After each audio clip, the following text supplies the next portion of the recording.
हिमाचल प्रदेश के शिमला में पीएम मोदी ने रैली को किया संबोधित। कहा, कांग्रेस लगातार मां भारती का कर रही अपमान। कांग्रेस हमेशा फौजियों को देती रही है धोखा।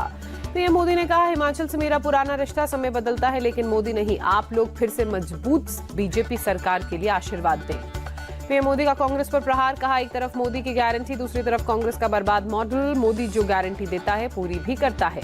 पीएम मोदी ने कहा, मुस्लिम आरक्षण पर कलकत्ता हाईकोर्ट के फैसले से इंडी गठबंधन बौखलाया। ममता ने फैसला मानने से इनकार कर दिया। इनके लिए संविधान और अदालतें कोई मायने नहीं रखती। मंडी में पीएम मोदी की रैली से पहले बीजेपी समर्थकों में उत्साह। ढोल नगाड़ों की थाप पर थिरकते दिखे बीजेपी के वर्कर्स।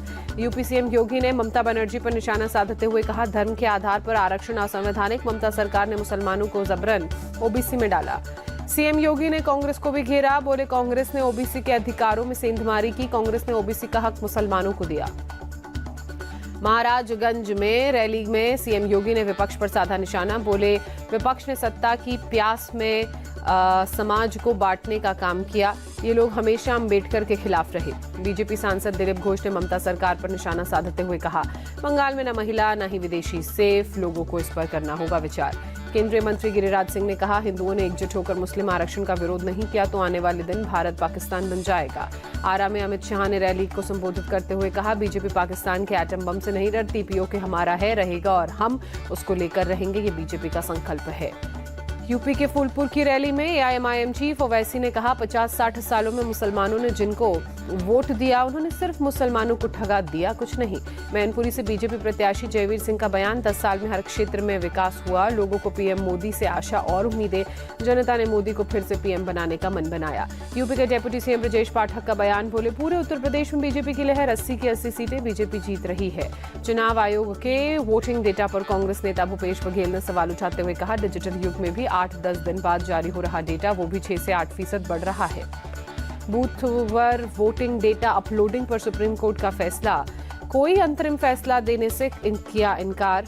कहा, चुनाव में बाधा नहीं डाल सकते। इलेक्शन कमीशन वेबसाइट पर फॉर्म 17C अपलोड करने की हो रही थी मांग। दिल्ली में सीएम केजरीवाल के खिलाफ हिंदू सेना ने पोस्टर लगाए। लिखा, सोच समझकर वोट करें। कांग्रेस पर करप्शन का आरोप लगाने वाले केजरीवाल कांग्रेस के साथ खड़े हैं, मतलब दोनों भ्रष्ट हैं। पटियाला से कांग्रेस उम्मीदवार और पूर्व आप सांसद धर्मवीर गांधी ने कहा, आप एक धोखेबाज पार्टी में कांग्रेस के साथ इसके गठबंधन पर सहमत नहीं हूं। महाराष्ट्र कांग्रेस चीफ नाना पटोले ने कहा, पीएम मोदी झूठ पर झूठ बोलते जा रहे हैं। कभी मंगलसूत्र, कभी नल की टोटी। जनता सब देख रही है, पीएम की हार का समय आ गया। राबड़ी देवी ने बीजेपी पर हमला बोलते हुए कहा, बीजेपी जीती तो संविधान खत्म कर देगी। देश को बचाने के लिए सभी को एकजुट रहना होगा। सम्राट चौधरी ने लालू और ममता बनर्जी पर हमला बोलते हुए कहा, बिहार में 40 की 40 सीटें जीतेंगे। ये ममता और लालू का राज नहीं है जो मुसलमानों को तुष्टीकरण के चक्कर में आरक्षण दे। बिहार के महाराजगंज में बीजेपी नेता अनिल कुमार ने जान से मारने की धमकी देने की शिकायत की। प्रदेश कांग्रेस अध्यक्ष अखिलेश प्रसाद के बेटे आकाश पर आरोप। पूर्व सीएम राबड़ी देवी का बॉडीगार्ड जितेंद्र सस्पेंड। राबड़ी की बेटी रोहिणी आचार्य के साथ वोटिंग के दिन गए थे सारण। सम्राट चौधरी ने कल ही बॉडीगार्ड के दुरुपयोग को लेकर उठाए थे सवाल। हिमाचल बीजेपी चीफ राजीव बिंदल का बयान। बोले, हिमाचल की जनता ने बीजेपी को जिताने का मन बनाया। पीएम के नेतृत्व में हिमाचल की सभी 4 सीटें जीतेंगे। मंडी में बिजली महादेव मंदिर पहुंची कंगना रनौत, पूजा करती नजर आई। मंडी से हैं बीजेपी की उम्मीदवार। हिमाचल के पूर्व सीएम जयराम ठाकुर का दावा। बोले, हिमाचल प्रदेश की 4 सीटें बीजेपी जीतेगी। आजम खां को इलाहाबाद हाईकोर्ट से मिली बड़ी राहत। 7 साल की सजा पर लगाई रोक। पत्नी और बेटे की सजा पर रोक लगाने की अर्जी खारिज की। हाईकोर्ट ने आजम खां, पत्नी तंजीन फातिमा और बेटे अब्दुल्ला आजम को जमानत दी। आजम ने रामपुर की स्पेशल कोर्ट के फैसले को दी थी चुनौती। चुनाव आयोग ने पंजाब के 2 आईपीएस अधिकारियों का तबादला किया। जालंधर और लुधियाना के पुलिस कमिश्नर स्वपन शर्मा और कुलदीप चहल को इलेक्शन ड्यूटी से हटाया। दिल्ली में ईवीएम के साथ पोलिंग स्टेशंस के लिए रवाना हुए पोलिंग पार्टियां। कल सभी 7 लोकसभा सीटों पर डाले जाएंगे वोट।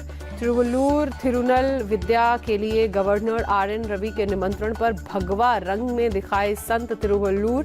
MDM के नेता वाइको ने उठाए सवाल। कहा, धर्म जाति से ऊपर है संत तिरुवल्लुर। धर्मशाला में हिमाचल सीएम सुक्खू ने दलाई लामा से मुलाकात की। मुलाकात में दलाई लामा ने कहा, भारत में सभी धर्मों का होता है सम्मान। भारत बहुत सुंदर देश। पुणे में कलेक्ट्रेट ऑफिस के बाहर एनसीपी शरद गुट के वर्कर्स का प्रदर्शन। Pune hit and run case में लापरवाही को लेकर विरोध जताया। पुणे सीट से कांग्रेस प्रत्याशी रविंद्र धंगेकर का सीपी ऑफिस के बाहर धरना। कहा, केस में पुलिस अधिकारी डिफॉल्टर हैं, उन पर दर्ज हो केस, पुलिस कमिश्नर दे इस्तीफा। मालीवाल केस पर बीजेपी प्रवक्ता गौरव भाटिया ने कहा केजरीवाल विभव की तुलना दुर्योधन दुशासन से की। कहा केजरीवाल ने मालीवाल के साथ द्रौपदी जैसा चीरहरण कराया। गौरव भाटिया का केजरीवाल पर बड़ा आरोप। कहा सबूत नष्ट करने की कोशिश में केजरीवाल सीसीटीवी फुटेज की नए को नष्ट किया गया। पीड़िता के बजाय आरोपी के साथ खड़े हैं केजरीवाल। स्वाति मालीवाल केस पर बीजेपी नेता दुष्यंत गौतम ने कहा केजरीवाल लगातार स्वाति का अपमान कर रहे हैं। वो हमेशा यूज एंड थ्रो में रहते हैं। स्वाति को जरूर न्याय मिलेगा। स्वाति मालीवाल ने केजरीवाल को किसी तरह की क्लीन चिट देने से इनकार करते हुए कहा घटना के वक्त घर में मौजूद थे केजरीवाल।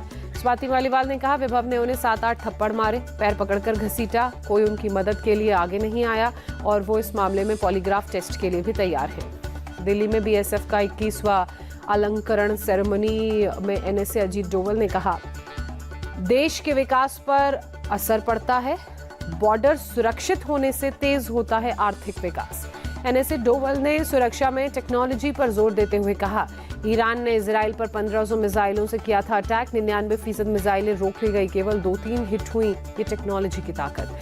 पुणे के खड़कवासला में एनडीए नेशनल डिफेंस एकेडमी के 146वें कोर्स की पासिंग आउट परेड हुई। Army chief general Manoj Pandey शामिल हुए। केरल के कन्नूर में नेवल एकेडमी के कैडेट्स की पासिंग आउट परेड। कैडेट्स ने आउटडोर ट्रेनिंग प्रदर्शनी में करतब दिखाए। डीआरडीओ चीफ समीर कामत ने तेजपुर की डिफेंस रिसर्च लैब का दौरा किया। लैब के डायरेक्टर ने नए रिसर्च और डेवलपमेंट डायरेक्शन के बारे में दी जानकारी।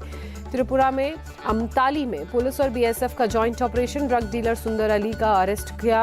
59,200 याबा टैबलेट्स, 50 बोतल फेनेसिडिल और बांग्लादेशी करेंसी जब्त। बीजापुर में नक्सलियों से मुठभेड़ पर डिप्टी सीएम विजय शर्मा ने कहा मुठभेड़ में 8 नक्सली मारे गए, एक भी जवान हताहत नहीं। नक्सली मुख्य धारा में आए और बात करें। बांग्लादेश के सांसद की कोलकाता में हत्या का चौथा आरोपी जिहाद हौलेदार अरेस्ट। मुंबई में कसाई का करता था काम। बांग्लादेशी नागरिक हौलेदार ने सांसद की हत्या पर किया सनसनीखेज खुलासा। अमेरिका में रहने वाले बांग्लादेशी नागरिक अख्तरुल जमान के कहने पर की गई हत्या। शरीर के किए गए छोटे छोटे टुकड़े। भांगर के कृष्णमती इलाके में फेंके गए शव के टुकड़े। डोंबिवली में केमिकल फैक्ट्री में बॉयलर फटने के मामले में केस दर्ज। पुलिस ने फैक्ट्री मालिक के खिलाफ धारा 304, 324, 326 समेत अन्य धाराओं में एफआईआर दर्ज की। कानपुर में 2 पक्षों के बीच गोलियां चली, 6 लोग घायल। ठेले पर चाट खाने को लेकर हुआ था दोनों पक्षों में विवाद।